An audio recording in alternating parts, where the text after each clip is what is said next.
सबसे पहले आप लोगों को नए साल की ढेर सारी शुभकामनाएं। और इस नए साल के शुभ अवसर पर मैं आप लोगों के लिए लाया हूं 1000 का नगद इनाम। हाँ दोस्तों, इस वीडियो के लास्ट में आपसे एक सवाल पूछा जाएगा जिसका आप जवाब देकर 1000 रुपए का नगद इनाम जीत सकते हैं। वैसे ये किस्सा नहीं है बताने का, अच्छा फंसा है पति जमाने का। मेरा बिल्कुल भी मन नहीं करता कमाने का, और मेरी बीबी तनिक भी कद्र नहीं करती मेरे इस बहाने का। रोज कहती है जानू टिकट कटा दो, मेरा मन है चांद पर जाने का। दोस्तों, आप भरोसा करो या ना करो, लेकिन मैं कसम से बता रहा हूं भैया, मेरी बीबी मुझसे रोज झगड़ा करती है। मैं सही बोल रहा हूं भैया, वो बहुत किस्मत वाले होते हैं जिनके 36 में से 19-20 गुण मिल जाते हैं। हमारे तो एक भी नहीं मिलते।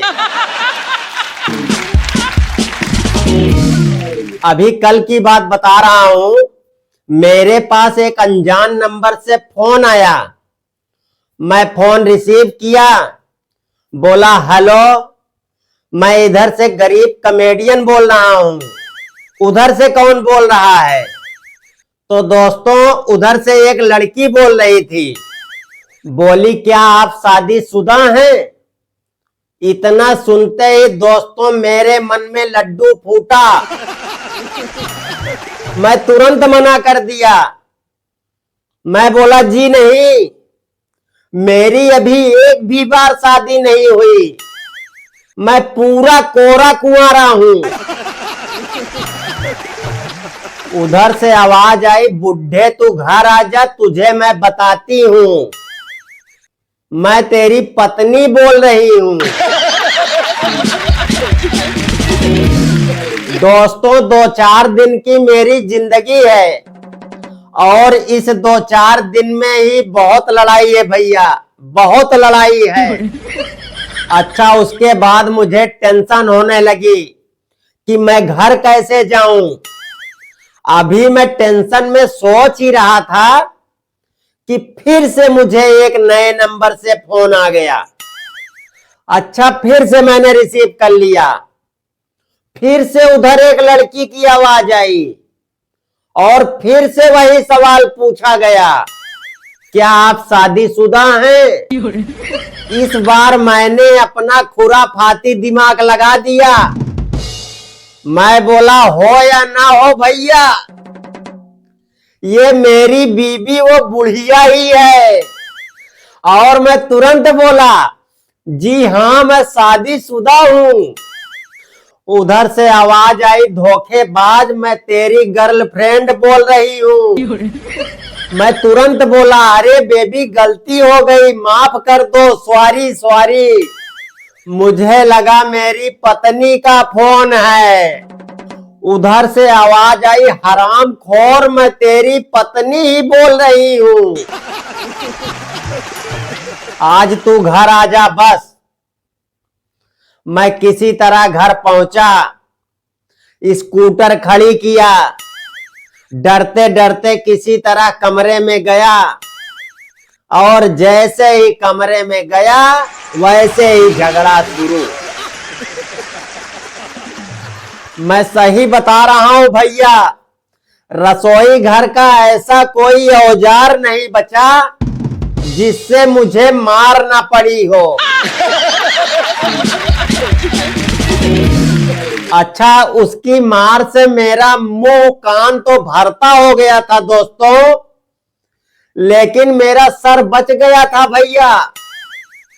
वो तो भगवान भोलेनाथ की कृपा थी कि मैंने अपना हेलमेट नहीं उतारा था। अच्छा, बुढ़िया की नौटंकी देख लो, खुद ही लड़ाई की और खुद ही घर छोड़ के जाने लगी। दोस्तों, इनके साथ सबसे बड़ी दिक्कत पता है क्या होती है? ये जो बोल रही है उसे अगर आप नहीं करोगे तो भी झगड़ा होगा, और अगर उसे कर देते हो तो भी झगड़ा होगा। यार। अच्छा, जब ये झगड़ा करके जाने लगी अपने मायके, तो रास्ते में पहुंचकर मुझे फोन किया। बोली आज के बाद ना तो मुझे फोन करना, ना तो मुझे मैसेज करना, मेरा नंबर तुरंत डिलीट कर दो और मुझे भूल जाना। मैं बोला जब ये भूल जाने के लिए बोल ही रही है, मैंने सोचा किसी प्रकार से झगड़ा शांत हो जाए, इसलिए ये जो बोल रही है मैं कर देता हूं।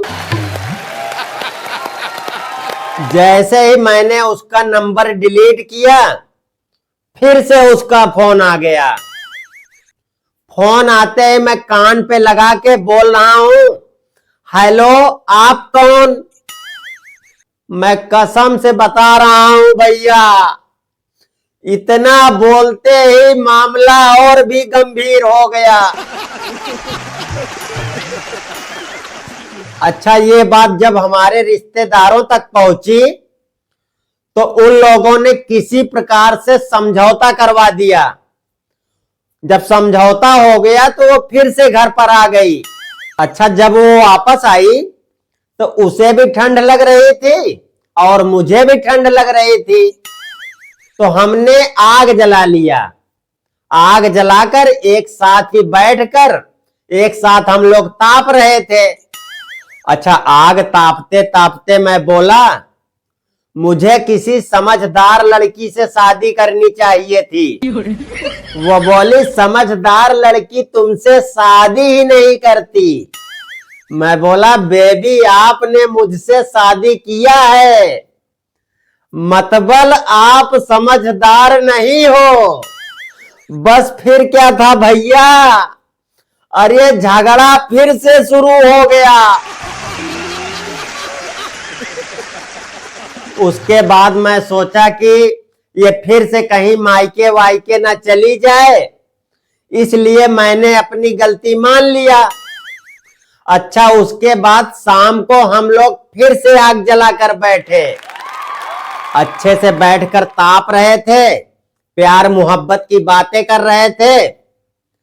और उसी समय फिर मैंने उससे बोला, बेबी ये जो चोरी करते हैं ये बाद में बहुत पछताते हैं। अच्छा, इतना सुनते ही वो रोमांटिक होकर बोली, बाबू शादी से पहले आपने जो मेरी नींदें और दिल चुराया उसका क्या?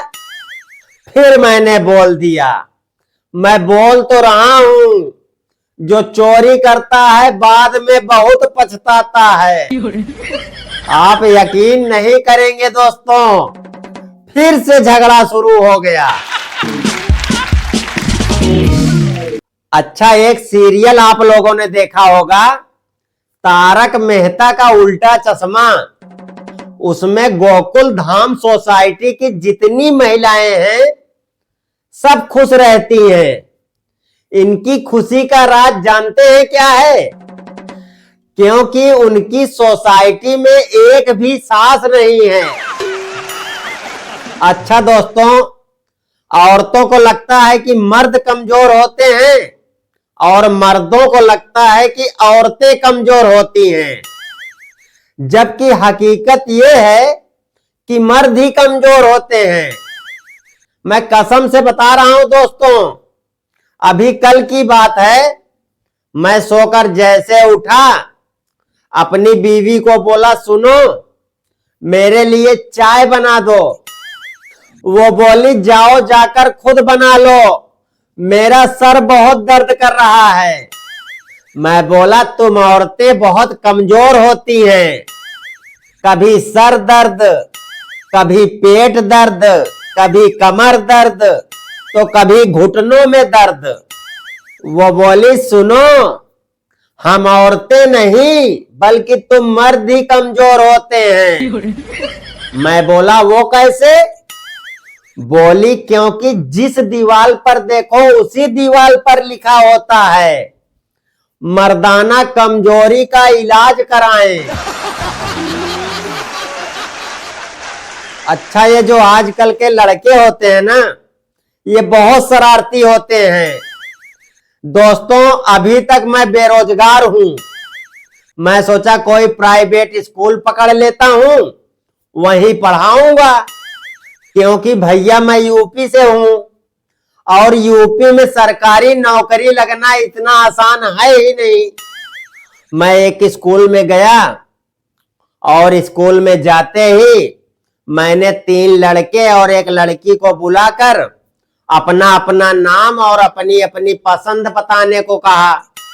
पहला लड़का बोला, सर मेरा नाम मनोज है, मुझे इमरती पसंद है। दूसरे लड़के से पूछा तो वो बोला, सर मेरा नाम अमित है और मुझे भी इमरती पसंद है। मैं बोला ठीक है। फिर मैं तीसरे लड़के को बुलाया, उससे पूछा तो वो बोला, सर मेरा नाम अजय है और मुझे भी इमरती पसंद है। मैं बोला, अरे वाह, तुम तीनों की पसंद एक ही है। फिर मैंने उस लड़की को बुलाया, मैं बोला, बेटा अपना नाम बताओ और तुम्हें क्या पसंद है। वो बोली, सर मेरा नाम इमरती है। अच्छा, मेरी फूटी किस्मत देखो। एक बार मेरी तबीयत खराब हो गई, मैं एक सरकारी हॉस्पिटल गया, अपना चेकअप वकअप करवाया, दवा ववा ले लिया। दवा ववा लेने के बाद जैसे ही बाहर आया तो वहां देखा सामने ही एक समोसे का ठेला लगा था। मुझे भूख भी लग रही थी। मैं सोचा क्यों ना समोसा खा लिया जाए। मैं बोला, भाई साहब 2 समोसा देना। उसने मुझे समोसा दिया। मैं समोसा लेकर अभी खा ही रहा था तो बगल वाली बेंच पर देखा एक बच्चा बैठकर मुझे ही देख रहा है। उसे देखकर मुझे लगा हो ना हो ये बच्चा बेचारा भूखा है। मैं तुरंत उस समोसे वाले से 2 समोसा लिया और पास की ही दुकान से 1 गिलास जूस लेकर समोसा और जूस उसको दे दिया। वो तुरंत उस समोसे को जल्दी जल्दी खाने लगा। खाते हुए देखकर मैं भगवान भोलेनाथ का शुक्रिया अदा करने लगा कि हे भगवान, आज तूने मुझे एक भूखे को खाना खिलाने का अवसर दिया। अच्छा, इतने में वो बच्चा समोसा खा चुका था, बस थोड़ा सा बच गया था, उसी को खा रहा था। जूस तो पहले ही पी गया था। अच्छा, इतने में उसकी माँ आ गई। उसे खाता हुआ देखकर बोली, बेटा ये तुझे किसने दिया? उस बच्चे ने मेरी तरफ इशारा कर दिया। उसके इशारा करते ही वो तुरंत मेरे पास आई और मुझे जोर से एक थप्पड़ मारा। थप्पड़ पड़ते ही मैं गुस्से में बोला, बहन जी आपने क्यों मारा मुझे? वो बोल रही है, हरामजादे मैं सुबह से परेशान हूं, इसका इलाज करवाना है। डॉक्टर ने इसे खाली पेट रहने के लिए बोला था क्योंकि इसका चेकअप होना है। और मैं जैसे ही गई पर्ची बनवाने, तूने इसे समोसे खिला दिए। तो फाइनली दोस्तों, अब समय आ गया है मेरे सवाल का। तो आज का सवाल है मेरा, दूसरी बार किसका फोन आया था? जो भी सही जवाब देगा उसमें से एक लकी विजेता को मिलेगा पूरे 1000 रुपए। मुझे पता है इस सवाल का जवाब इसी वीडियो में है, तो आप में से बहुत सारे लोग सही जवाब देने वाले हो। अब उसमें से मैं विनर किसको घोषित करूंगा?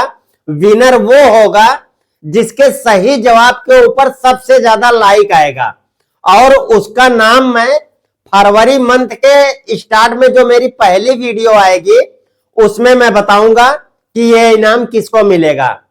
बाकी जो है, आप अगर चैनल पर नए हैं तो इस चैनल को सब्सक्राइब कर लीजिए और बेल आइकन को जरूर प्रेस कर लीजिए, ताकि मैं वीडियो जब डालूं तो आपके पास उसका नोटिफिकेशन सबसे पहले मिले। बाकी मिलते हैं फिर किसी दिन एक और धमाकेदार वीडियो के साथ। तब तक के लिए राधे राधे।